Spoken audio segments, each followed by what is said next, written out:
welcome to IMB, a place where we talk about beauty, business, and becoming our best selves. We're your hosts, Iindia and Micah, and today we're going to be talking about something that is affecting all of us, the 2025 recession, and what it actually means for us in the beauty industry.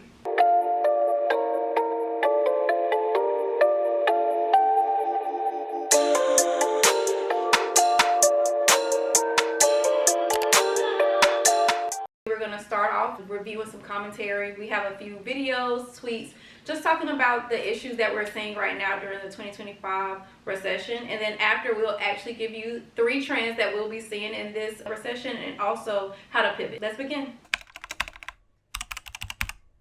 This app is going to go away, so I'm just going to yap for a second. One way for me to know the state of the economy without ever reading a book, looking online, is to look at how Black women are doing their maintenance. I measure signs of economic downturn based on how Black women are doing their maintenance. And you know, I'm not an economist. I took 2 econ classes in college. I have no qualifications whatsoever, but I know that I'm correct. So Melissa, what are some signs from Black women for a terrible economy? First and foremost, DIY maintenance. I don't know a single person who has booked a lash tech appointment in months. And maybe, you know, I'm just friends with a lot of financially responsible people. Nobody has booked a lash tech appointment in a month. I don't know a single woman, friends, coworkers, acquaintances, strangers, who has booked a lash tech appointment in months. Instead, and you know, see, I hopped on the wave. Everybody is doing clusters. I've always been a strip lash girly myself, but I just wanted to see what the hype was about. Clusters are now ruling. Secondarily, the steady rise of press-on agenda. The way press-on nails have been revolutionized, I think I made that word up, in the last 4 years is crazy. And you know why? It's because people keep buying press-on nails, so they have the money to step their game up. The girlies are not going to the nail techs anymore. And you know, I went to Walmart the other day because I hate getting my nails done. It's just one of the most unbearable processes for me. So I wear press-ons on and off. Never in my life have I struggled to find press-ons in the store. The whole rack empty. I said, hey, when did you guys start buying press-ons like this? Number 3, the rise of silk presses, fluffy silk presses, closures behind hairline, sew-ins, your friend is saying, what is that thing called? Half wigs. Half wigs is the biggest one. I think that lace front agenda has been on a steady decline as of late because everybody wants a bang for their buck. Nobody wants to spend $200 on a wig to wear it for 5 days, wash, repeat. Like, it's too much maintenance. Wigs are actually a lot of maintenance. So the girls are going back to sew-ins. 1 month, 8 weeks, 10 weeks. People are leaving sew-ins in for weeks, months, years, days. I don't even know. And a lot of people are just learning how to do their natural hair in general, which is a good thing. I've seen a lot of people doing silk presses at home, giving themselves trims. Nobody wants to pay these hairstylists anymore. And these instant scrum stylists, they know that. That's why a quick weave, blowout, ponytail, braids, twist, they're all the same price now. And you know, at first I was like, maybe it's because it's winter, maybe it's just my algorithm. But I was like, I swear for the last couple of years, lace fronts have been ruling champions. Like, silk presses and closures are definitely more on the come up. I don't know. And as a woman of science, I know that correlation does not equal causation, but I don't know. But yeah, that's everything off the top of my head. So how do you feel about that? I think it's very accurate to the times. I think that people are doing just everything DIY, anything DIY that they could do at home. And honestly, it's in every industry. It's not just the beauty industry, but anything that someone can save money on and do it themselves and be able to fix it themselves as well if something goes wrong. That's what they're doing. And she's not wrong. I completely understand the shift because in times like this, you want to make sure that you are still looking how you want to look, but just doing it very economically to where it's not making you broke. And if you need the money in other areas, or if you're trying to cut back or do other things with the money, it just makes more sense as to why people are getting the press-on nails, as to why they're trying to do the DIY lash kits, just really anything that is a way to still get the look you're going for, but also to cut those costs. The thing they don't tell you is that beauty never dies. Like, so the beauty industry keeps going and it's actually recession proof. But it changes and it looks different. And in this recession, it just looks like cluster lashes. It also looks like press-ons. Okay, y'all, so let's go into the second community chat. We have a tweet off of X from Queen Yennefer _ It says a woman's upkeep is so expensive. It's hair, nails, brows, lashes, toes, waxes, skincare, all of that. So what do you think? What are your thoughts about that? The expensiveness of our upkeep. In a technical mindset, you don't technically need all of that to like as your upkeep, but that's like the baseline of general upkeep now, just because of like what we're being shown and also what we desire for ourselves. So it's like it's not necessarily all required, but it does make you feel good.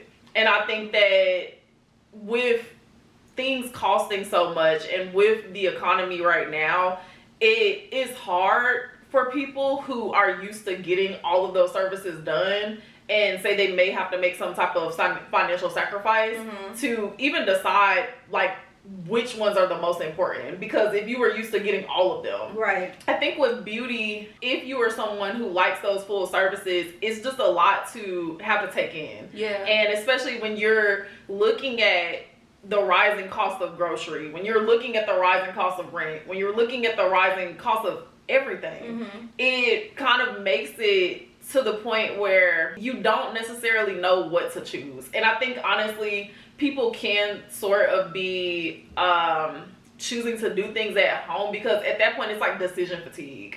It's like, can I truly afford to go do this service? Can I truly get this done? And how is that going to affect my wallet? Right.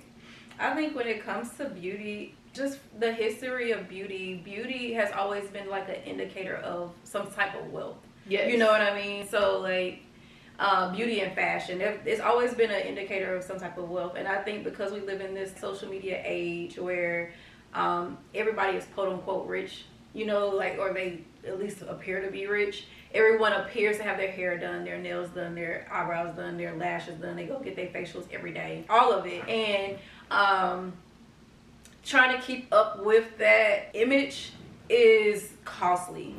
It is expensive. Like it literally could be $1,000 at this point. Like a wig could be $1,000, nails could be $150. We live in Houston, so and honestly, $1,000 is kind of like low. Like if we're talking about all those services that they mentioned, $1,000 is like kind of a low ball. I mean, it's a low ball because if you're doing a wig, the wig can be $1,000. Right. You know what I mean? That's no installation, no extra bundle, no nothing. Yeah. Like the wig could be $1,000 alone, truthfully, especially because of the tariffs now, because of like the market. Nails can be $150, $300.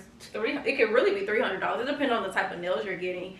New designs are on Instagram and like Pinterest and all these places every day. Right. Those chromes, they're expensive. Those flowers that's trending, they're expensive. Like those 3D nails, all of that, all art at this point is expensive. It's an add-on. It is. It's an add-on. Waxes are definitely. I mean, when I was definitely getting waxes before. Now I get laser, but when I was getting waxes, my waxes had just went up because my wax lady, she literally said that all of her products like doubled. And she said she tried to eat as much cost as she could, but it's only but so much. It's only but so much a business owner can eat. So that kind of leads me to a question, like, obviously we're all a community between beauty servicers and clients. During a time like this where there's a lot going on, who is essentially supposed to take this hit in a recession where, because of the cost of these things, people are, and I'm talking about clients right now, clients are just turning away. What, like,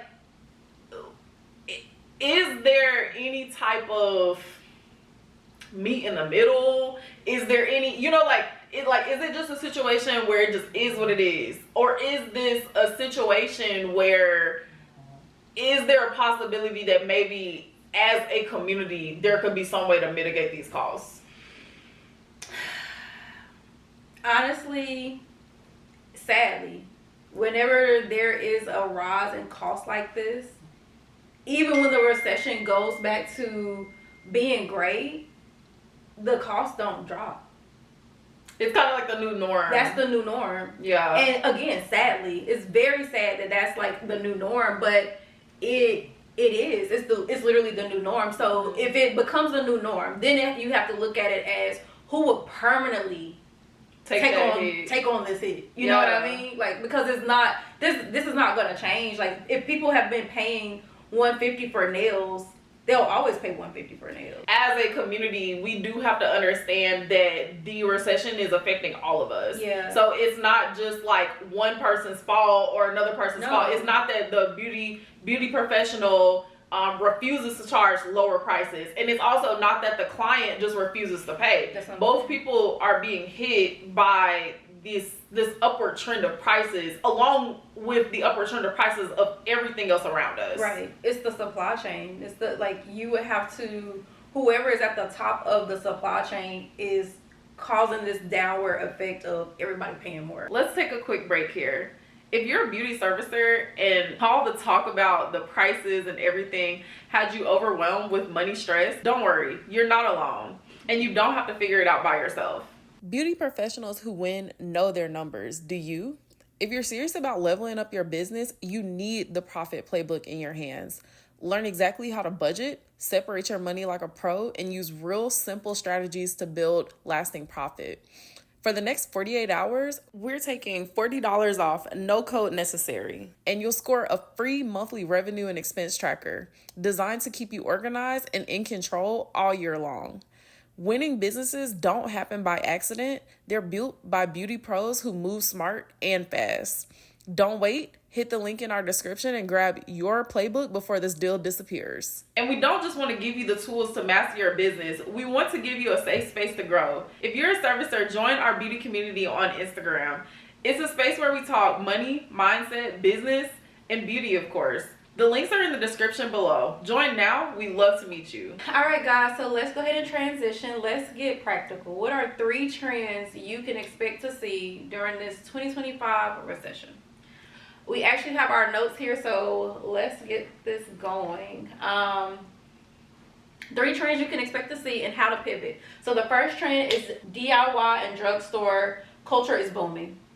Definitely think that the drugstore DIY culture is booming, and I think as a beauty servicer, you do have to understand that these are comparable alternatives. Meaning that these people, they may not be getting you, right? They may not be getting your exact quality because we know it's fine, but they are getting something that they feel like is worth whatever they're paying.